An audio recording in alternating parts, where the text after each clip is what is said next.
Today, we have our good friend Jorge Perez coming on for you and to share some incredible hair cutting. Jorge is a bilingual Puerto Rico-based stylist working behind the chair. He's a salon owner of a salon called Hair Lab Studio 407. He's a Zambia ambassador, Redken artist, incredible educator, and he's got a huge passion for short hair cutting, finishing, and color. He is the artistic hairdresser, which I think you guys are really going to enjoy. And plus, he's just a really super nice dude. So please welcome in the chats, Jorge Perez. Good morning, Jorge. Good morning. Buenos dias. Buenos dias. So happy to have you here. So excited to have you. And I'm going to turn you loose because I know you got a lot to share with us, but I'll be popping back in to ask questions as we go. Okay, thank you, Andrew. See you in a few. Pop in anytime. Hi, guys. Hope everybody's doing so well today. I'm a little agitated because Puerto Rico, thank God, we had a little storm. So there was a little, certain areas, there were little power shortages and everything else. But thank God, my island is safe. We're all doing good. Just little boo-boos along the way. I want to thank every one of you for being here. So let's get into it, okay?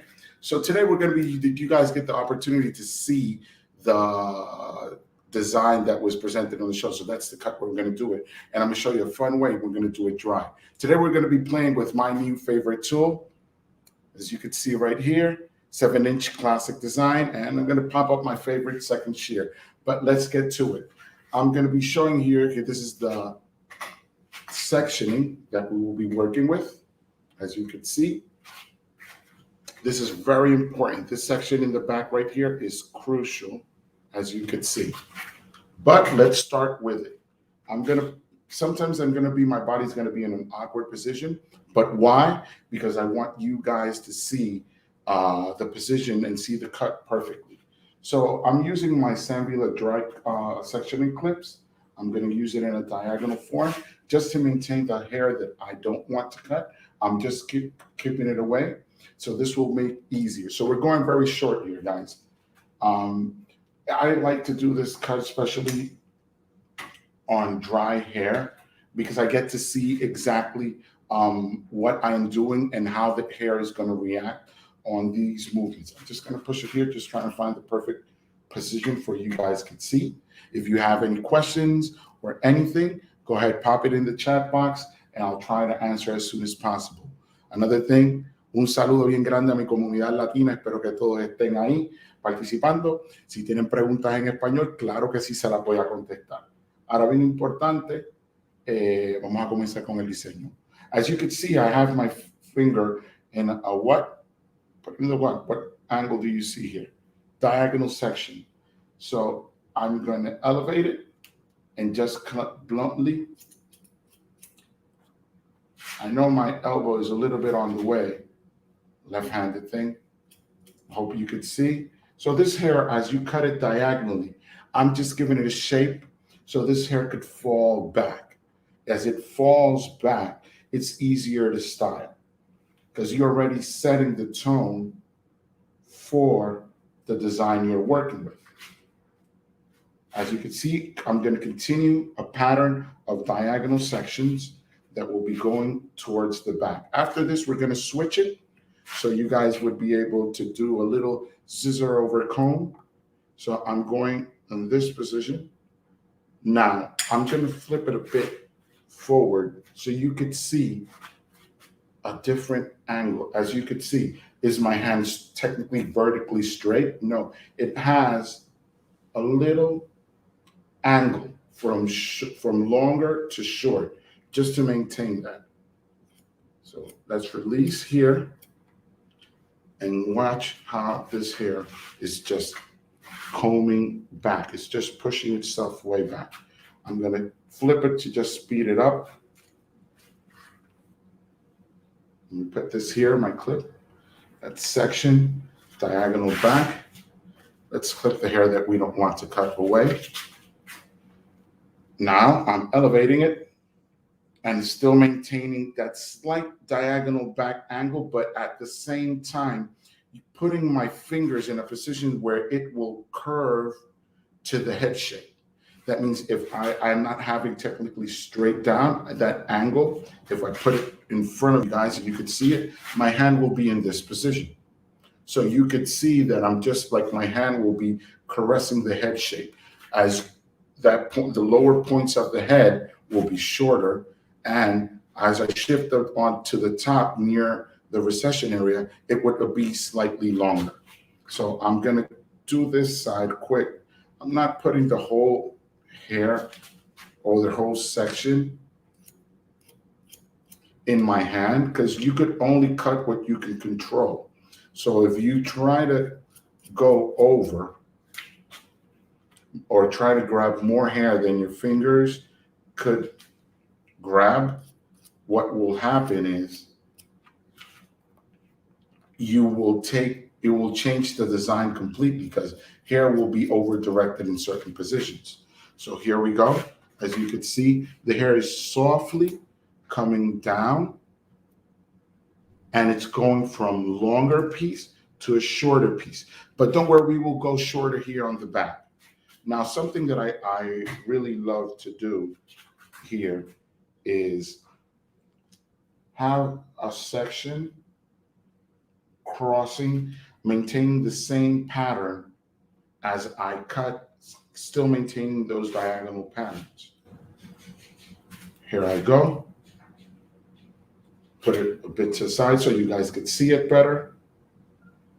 See where my hand is? You see how close my wrist is to the nape? I release. Get in deep.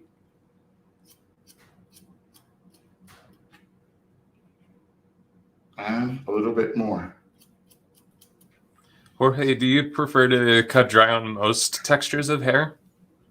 Well, honestly, it all depends on this is something that I learned along the way, is that there are certain designs that you must do in dry hair. There are other designs that you will feel more comfortable doing on wet hair. Sometimes on wet hair, you have slight more control because you're actually seeing your sectioning.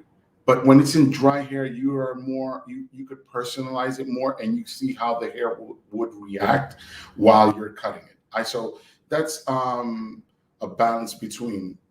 I saw a comment about cutting on dry hair. Actually, I recommend about this texture. Okay, I got that question. So it all depends on the fabric of the hair. I think you should be very aware how the hair reacts when you're cutting it. There will be certain hair that will be easier on dry hair, and there will be others that would be more suitable to cut it on wet hair. Something that I like to help my associates in the salon is that I like to teach them to start cutting on wet hair so they would understand better the fabric. I think most of the cuts that I do, when I understand, like when I really get to know or know very well the hair, I could do it easily on dry hair. But when it's a first client, I like to be like more precise, have a little bit more of control. So that's when I do it on wet hair. I think 70% of the cut is done on wet hair. The rest of the 30%, you do it on dry. Why? Because I think it's more understandable, like you know the fabric of the hair. I think it's all about understanding the fabric of the hair. Hope I answered that question well. So come again to the side. So some people got in late. So I'm just going to repeat the sectioning right here. Hold this here. I don't know you guys, but if you guys are not loving these dry clips from Sam Villa, you need to get them as soon as possible. So back again, my finger angle will be on a 45 degree, as you can see how I'm going from shorter to long.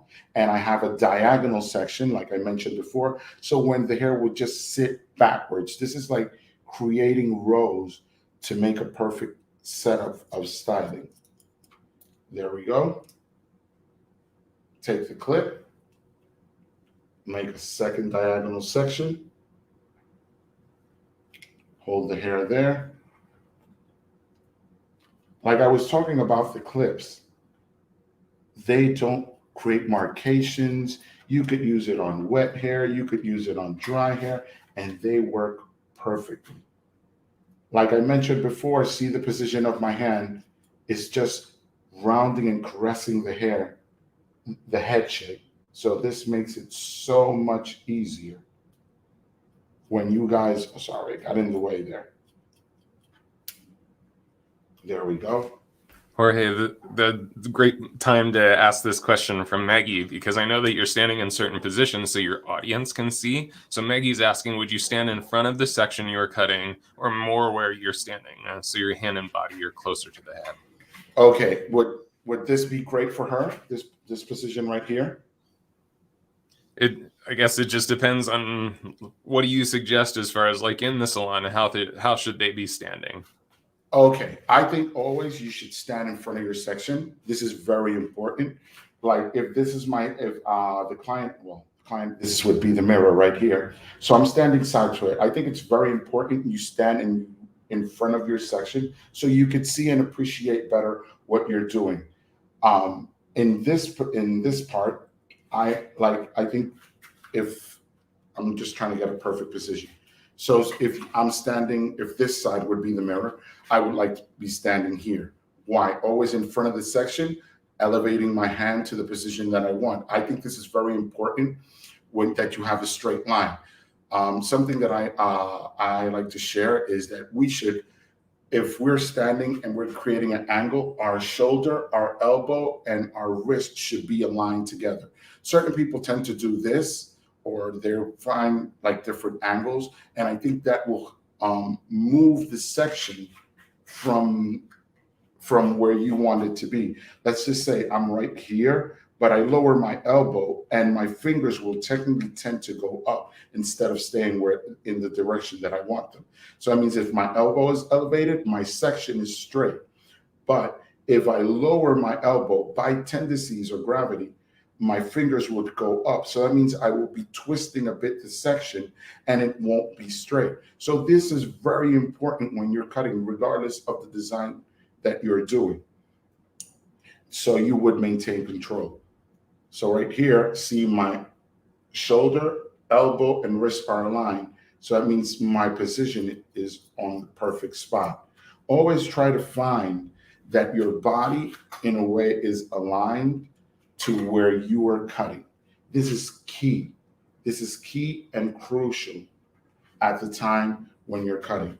So that means I moved. So that means I'm not, if I was standing in this right here in front, but my body's going to shift a bit. So I could always be in front of the section that I'm cutting. So that means I pop here.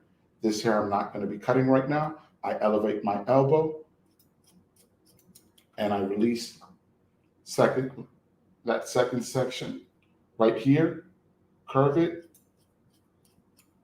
and there we go. And you're still going to be maintaining control of the section that you have.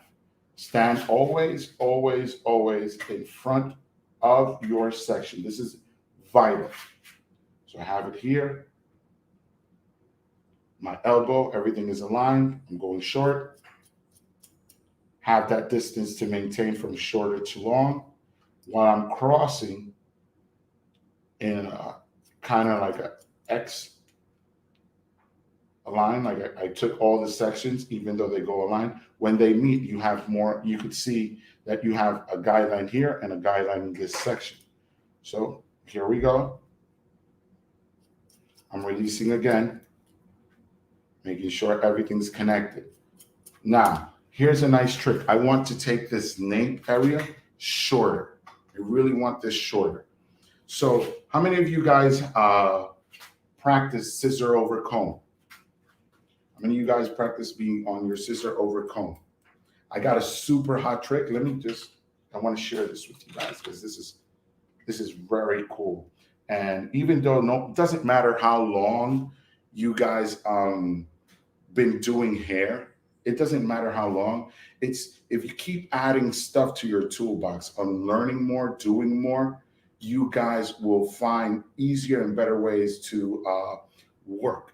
So I got this hot tip from Sam himself.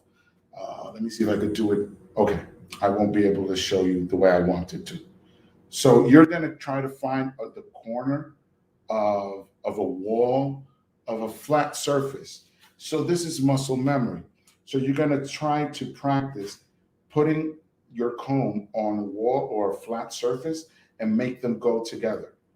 When you're scissor overcombing, you can't put the comb and then they both have to be working simultaneously, and you give the angle that you want. I'm actually not cutting, I'm just showing you. So you could maintain control. This is super. I added this a couple of years ago when Sam shared this with us, and you can control. So if you find a corner of a wall, stand there, put your shears, like if you guys were the wall, put it there on the corner and just practice. Practice, practice, practice going up. Then start working with your comb so you could like give it an angle. Let me use this one for a minute. If you wish, you start playing with the angles. Like if you want to go totally straight, but you want to pop it out, you have to understand when you're popping it out, your other hand has to move with it also. So you're coming down and you're moving upward. This is very important. So what I do, I always ask my client to tilt its head forward. Let me see, I hope you guys can see it. So I'm gonna bring my comb in close, have my shears. I hope you see if I can get a tighter shot. I think that will work. So I come here and both of them are moving simultaneous. My comb and my shear and my shear. They will be moving simultaneously. So it's very important, guys, that you start adding and practicing. I think none of us would be where we're at if we just stayed with what we learned in school. Again, I come here, give it that slight angle because I'm going from shorter to longer. And we're going shorter to longer, softly going up. Get in, like, try to get it as close, as tight as you can. Let me see if I could turn it this way. It's probably you guys would see it much, much better. Let me switch aside. Okay, I think that works better. So as you see, my comb is on the right position and I'm just practicing here on a different body position, but it's fun. It's fun. As long as you guys are learning, I'm enjoying this. So angle is right. Go softly. See, as the comb, I'm pushing it outward. I'm pushing it outward while I am going up to the closest to the crown of the head. Something very important, I wish you guys could practice this. Like you could be standing still and just practice moving this way. And you start doing it there and you're just going, and you start going faster and faster. And when you get that, when you dominate that area, oh, it's going to be so much fun. Okay, I got tangled with the lights. Sorry, guys. Okay, now I'm shifting it. Now we're going to cut the top. Ask me, do I use, I think we're not the only one that divides hair with the clips. Guess most people do. So I have a section right here. Let me bring this, close this tight, put this in a diagonal way, lower it a bit, so because I'm going to be working on the top and I don't want to stress my hands. There we go. I think you guys can see I know it. you're jumping onto the top, but there was a question from Rosie. She was asking if you have any tips for working with cowlicks in that nape area. Okay, there are different ways. Something that I've learned, and I think everybody ran into it, was the fact that don't go against cowlicks. don't go against them. If you go against them, they're going to betray you all the time. So one of the things that I've been working on, and I have learned along the years, and a couple of colleagues have shared, is never go against it. Try to find the pattern and try to cut it along the pattern that it will blend in to the rest of the shape, or that in that nape area, just blend in. I think it would be so hard if you try to like go against it and make it look like the side that probably doesn't have the cowlick. So I think that's your best bet. Hope I answered it and it works well. So like I mentioned, all this hair right here, it's going to fall on top. It's going to visually connect. It actually won't connect itself. So I'm going to take here a straight, a vertical section. This vertical section right here, I'm going to hold it out. Like I always mention, if you're not going to be cutting other areas, just try to keep it away so it won't bother you. There we go. So I'm going to put it to the side right here. I'm going to elevate the hair. Let me put the head straight. There we go. I'm going to elevate it, but I'm going to have a 90-degree angle. And so the hair is going to be straight. I'm cutting it in this position, straight down. Okay? So when it falls, the longest hair is going to create like a little bubble or rounded shape. So I put my I put my comb straight, 90 degrees. Here we go. Now I'm going to point cut from the bottom up. This is where you start creating that texture. This is where you start blending in, because this is so much fun when a client has a hair that is cut, that it will fall. See how it loops in? See, this is still a little bit longer than I wanted. There we go. And here I blended it a bit more. And it starts rounding in, and it will just bevel in or fall into the section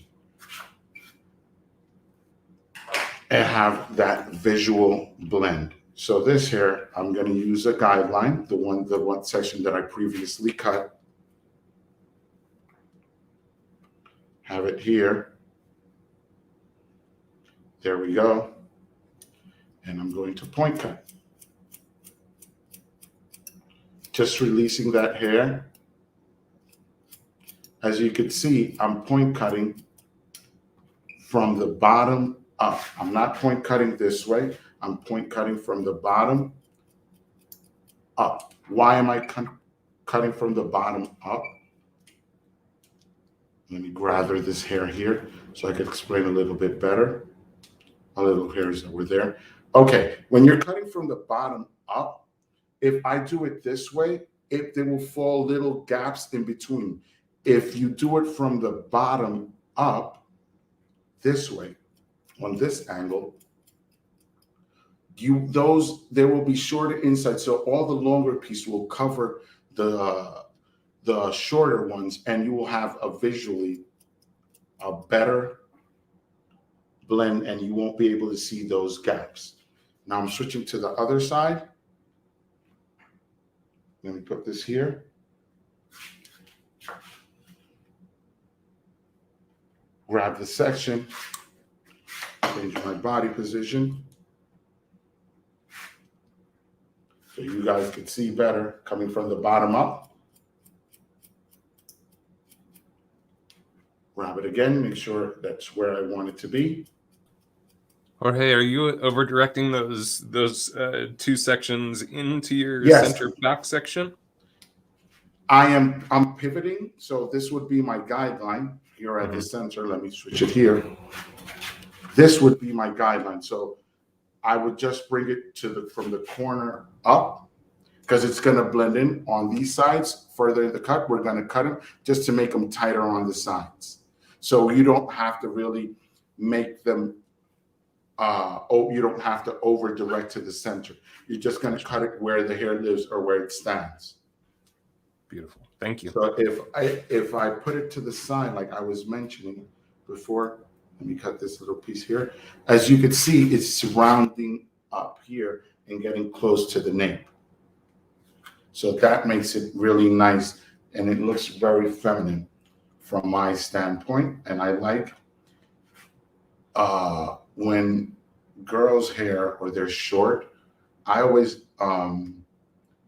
enjoy them when they have this personality. Doesn't look squared up unless you want it to. That's okay as well. Everybody has their way of cutting and seeing how they should design it, and that would be okay. So I'm moving to the top area. Let me just put it here so you guys could see better. So I'm making the same section that I did. It would be right here on the center. Have your simply the dry clips. Gather the hair that you won't be cutting away from what you'll be working with. Here we go. All right. Now we have those hairs off from each side. We're just going to be working on the center part, as you can see right there. You gather it up, step aside so you guys can see. Now I'm going to shift my body and the mannequin here.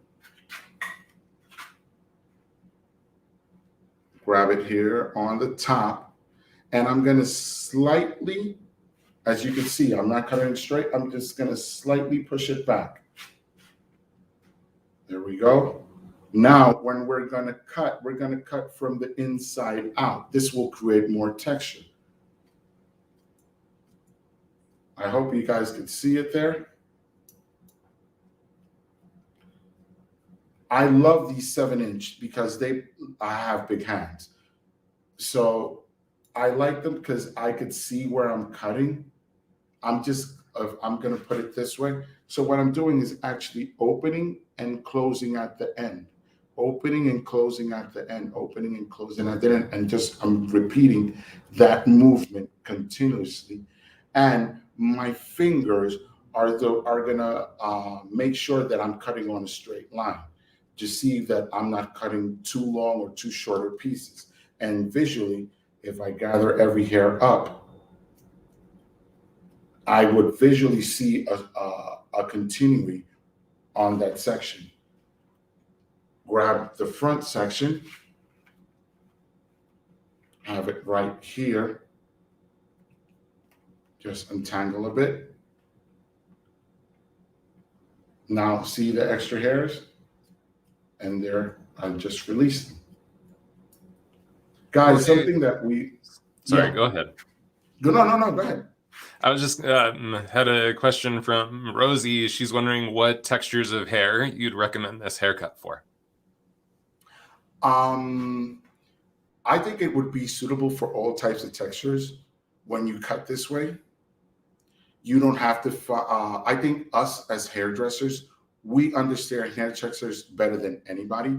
So you would automatically understand if this type of cut would be suitable for what type of hair. I think as soon as we start breaking boundaries and not limiting certain cuts or certain designs for certain types of hair, I think that's where everything starts. That's when we start changing the game.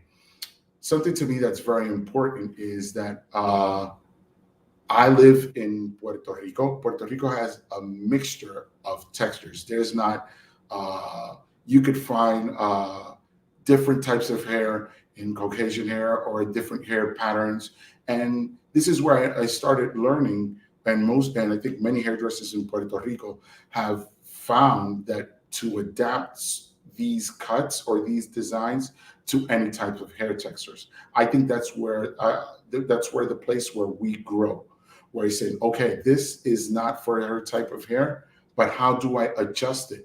Should I cut it shorter? Should I cut it longer? How the hair will be affected if I cut it this way or that way to achieve this goal. That's where your mastery and all the knowledge that you're investing in yourself pays off. having that understanding of, if I cut it this way or I cut it that way, how will it affect the hair? I think that's the biggest thing when you start doing hair. So my suggestion to you would be, look at your canvas and see what is possible to emulate the design towards XY hair. And where should you go? What should, if this, let's just say, like, if it was a cowlick. So would you cut it really short if she had a cowlick right here? Would you cut it very short? What would happen? It would stand out. So you said, so I need weight. So I need to leave this longer, so that weight will help me out and won't create a spike or something there. It works the same when you're working with textures. I think we don't have to fear what type of textures we're cutting. We just have to have an understanding how we're going to do it. And once we have that understanding, I think that from that point on, I think it's your creativity, and try to adjust it. I took a little too long in that explanation. Hope that worked. So now my guideline would be the center. So what I like to do here is shift it to the side 90 degree. As you can see, the comb here is popping out. From that point, cut. And then we're going to elevate it to a 45 degree angle. There's a little mountain right here. There's a little peak sticking out. Make it connect to the rest of the hair, eliminating that peak. That means it will give you roundness to the hair. Again, pull it to this, take a diagonal section to the side. Let me put it here so you guys could see better. I'm going to take a diagonal section, as you can see right there. Now I'm going to shift it forward to you guys, so you could see. I'm going to eliminate all this area, all that excess. Same section, elevate it to a 45 degree angle. Eliminate that little mountain, and watch how the hair starts automatically to fall rounded around the head shape. Why am I going up and down? I guess some of you might be asking, oh, he went first down and then he did this. I'm just blending in, making that small disconnection on the ends of the hair. So there will be hairs that will be longer and there will be hairs that will be shorter. This is what you do to create texture. So what would happen, it makes it so fun when you're working it, is that the shorter hairs and the longer hairs are going to start meeting in certain points. So when you start styling the hair, the shorter hair is going to hold the hair towards XY direction that you want it. Now, we're reaching the front part of the head, the hair that falls in the face. So that hair, we're going to over direct it. We're going to over direct it to the previous section that we cut, so we don't lose that length.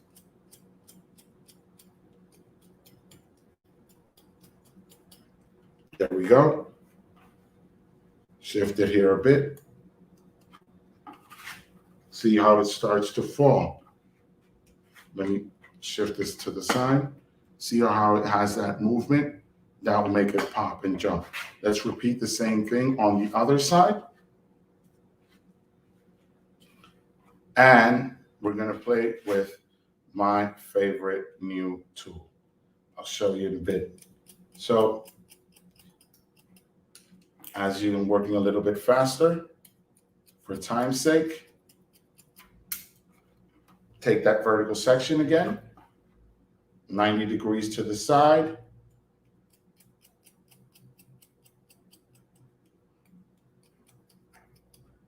Elevate it.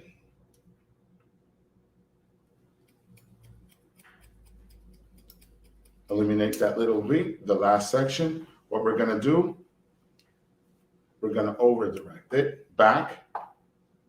There we go. Over direct it back. And we're just going to cut here, now elevated 90 degrees. This is one of the things that makes it fun or funny, is that when you start cutting dry hair, sometimes it tangles in. So it's like kind of hard, like, oh man, this hair, you start pulling hair and it starts tangling up. It's just because of the hair that you cut that's still loose in the hair. So one of the things I like is shake it off, like shake it off, shake it off, shake it off. So as you can see, we're already having the design that we want. See how it's falling beautifully? Now I'm gonna bring my favorite tool. Guys, coming close. How many of you have these 14 tooth point cutting shears? These are the best. These are most definitely hair cutting game changers. They are the best. They're so much good. So what I like to do, let me shake it off just to see how the hair is playing, bouncing off. One of the, I'm going to show you one of my fun ways to cut. I'm going to tilt it a bit forward. I'm going to do a square right here. Square right here on the top. Why do I like to do a square on the top? Works for so many things. This would add volume sometimes to your hair. It would create movement. Let's just say if I put it this way, I'm going to let it go for a second. This hair that sits on top is the hair that creates the movement. See, this is, if I want it, I give it this direction, and see, you could visually see that the hair is going this way because this is the hair that sits on top. So this is the hair that you have to like make sure when you're doing texture, this is the one that you have to make it pop, because this is the one that's going to make your cut look cool or make that direction that you want. I want you guys to see you can do this. Softly remove weight like that, but I've been playing with it in a different total way. So I take my shears and I point cut to the hair. So that means I'm releasing weight as I was point cutting. So this will give me much more blend and much more softness than usual. I'm working on diagonal back sections because that's the movement that I want to create in those areas. So as you can see, in that diagonal back section while I'm cutting, this tool is so much fun to work, and you feel more comfortable while you're doing it because you see what exactly you're doing, and you will never, you see the hair releasing because you can see the hair that I'm cutting, but inside the lines, you will see a total blend. So to me, this is ultimately cool because you see what you're releasing and you're not creating marcations along the way. This tool has been so much fun for me to work. And one of the guys that's been showing a lot of tricks on this is one of my very good friends, Roger Molina. He's been, I hope you could go run around through his page. He has shown a whole bunch of techniques with this shear. So please, when you get the opportunity, swing by his page and you will see a lot of fun things that he's been doing with this shear. I think if you're a person that loves design, having a tool that just makes work, your work more fun, more creative, I think this is it. See how I start I haven't blow dried it and I just scrunch it up and you just instantly start creating volume. And this is an advantage and a game changer to me when you start working. I like to create lots of textures, especially with short hair. I like to use like waxes and different types of products just to scrunch the hair and make it more fun to work with. Okay, so here I'm gonna grab a small section, pull it away, grab it to the side. I'm gonna use my 7-inch dry cutting classic shear. I'm gonna weave and voila, as you can see, you cut it, but you can't actually see that they're longer, shorter pieces. I like to do this to create texture because texture helps maintain the hair where it wants. You know, it pushes short hairs will be holding longer hair. And as I'm weaving and talking at the same time, that short hair, as you can see, I pushed it to the side, and those shorter hairs will be holding those longer hairs in place. So what you have is the advantage of creating. So as soon as you start applying products or styling products, those short hairs are helping you style the hair. Yeah, I love this technique, Jorge. And how do you know how much to weave, how little to weave? Like, yeah, just how do you know how much and how little to do? Okay, this would be good, and thank you for popping that question. First time I saw this technique, yeah, you know what happened. I tucked too much hair, and a lot of hair went off, and it didn't look sexy.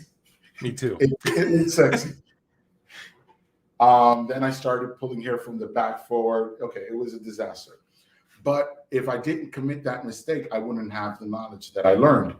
So what I started is started working with the density of the hair. So that means if the person has a lot of density, you can make stronger weavings. If the person has fine hair, it doesn't have too much hair, then I started making my weaving smaller. And then I adjusted it from if I wanted it only at the ends or I wanted to go closer up to the base.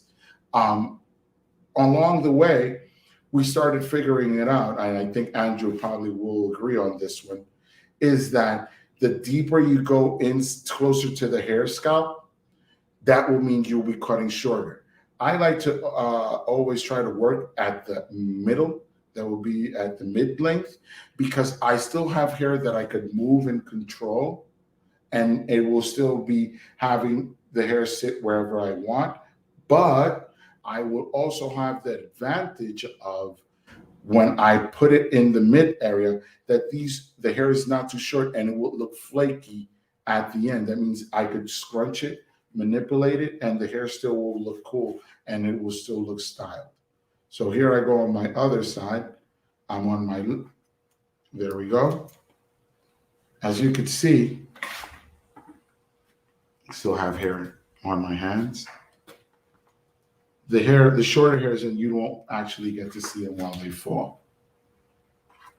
Grab my second section. Here we go. For your visual sakes, as I'm blending, weaving it in. There we go. So, and when I start moving and stretching it, see how they automatically has that hold.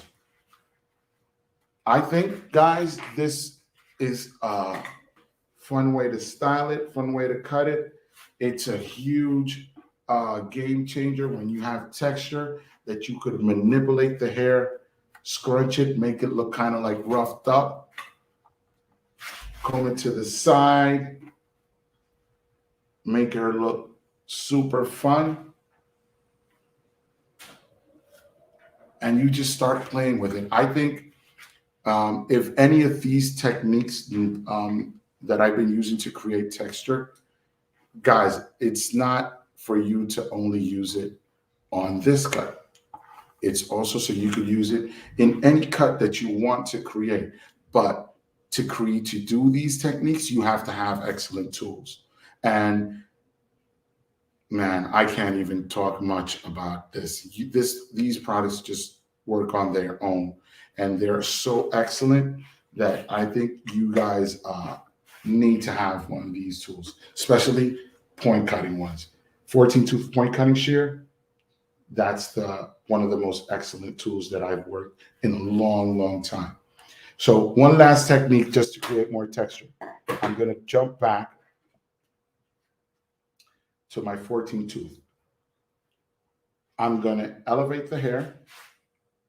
And like I mentioned, point cut on small sections. Don't go big. Diagonal. Pop it straight. twist it a bit here so you guys can see it. And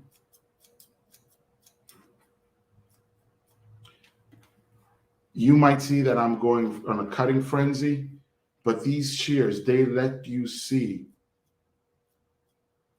what you're actually doing. You can see the hair releasing, but you won't be bothered on taking too much hair away. Let me put it this way. I want you guys to really see this. Let me get this in closer. I really want you to see. You see that hair strand right there? I'm going to go as deep as I can. And you can see the hair that's releasing. You can see the hair that's falling off. But you're not actually seeing a strong line in any point. Let me comb it through. See, there's no strong line. And when you have a tool that does this for you, guys, you will be so in love. If you guys love design, love cutting hair, having tools that make it work for you, it's just awesome. So as you can see, all the texture that we pulled out. What do you guys think? Hope you can see it in the chat. If you like it or not, hope you loved it. It's been so much fun spending this time with you. Especially, I was crazy to do this because yesterday wasn't a fun day, getting hard rains, and it wasn't fun yesterday. But I'm happy to be here with you guys. Yeah. Hey, just one question before you take off, Jorge. What kind of products would you use on this type of haircut? It will all depend on what would be your end result. I think products are not an option. They're a necessity. If you want to make it a sleek look, hey, use some hair gel. You want to create that rough texture and style and maintain a hold, use a wax. I think I don't want to give one styling product. I want to give everyone the advantage of what do you want to create. I think everyone has in their mind while they were watching the cut, they would be like, oh man, if I styled it with this product, if I would have styled it with that, this probably would have done this or would have done that. Guys, it's your creativity. It's use it, try to find your favorite products and sometimes just fall out of the box and use something that you haven't tried before and play with it. I just love waxes. I'm a wax freak. So I just try to, I put wax in my beard if they would let me, but I don't know if it would look cool. But hey, things can happen. You don't know. But try it out. Let us know how it goes. Yeah, if you see me one day in one of these classes with my beard too shiny and glossy, it's not hair gel. But it was fun being with you guys here for this little time. Oh, we've been close to an hour. That's cool. Yeah.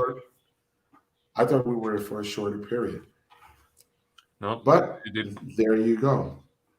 Awesome. Well, thank you so much, Jorge. This was awesome. So many great techniques that you brought to us today. Definitely appreciate it. And especially coming off of a rough day like yesterday with the storm in Puerto Rico. I'm so happy you're safe from all of us here, of course. But thank you so much for showing up this morning and still bringing great education to the crew. And just hang out backstage, and after it close up, we'll have a moment to chat. Okay, guys. Thanks for being here. Much love. Hey, like I said, must have. This is a must-have tool. Must-have tool. That's the truth. Thank you, Jorge. See you guys around to the next time. Much blessings.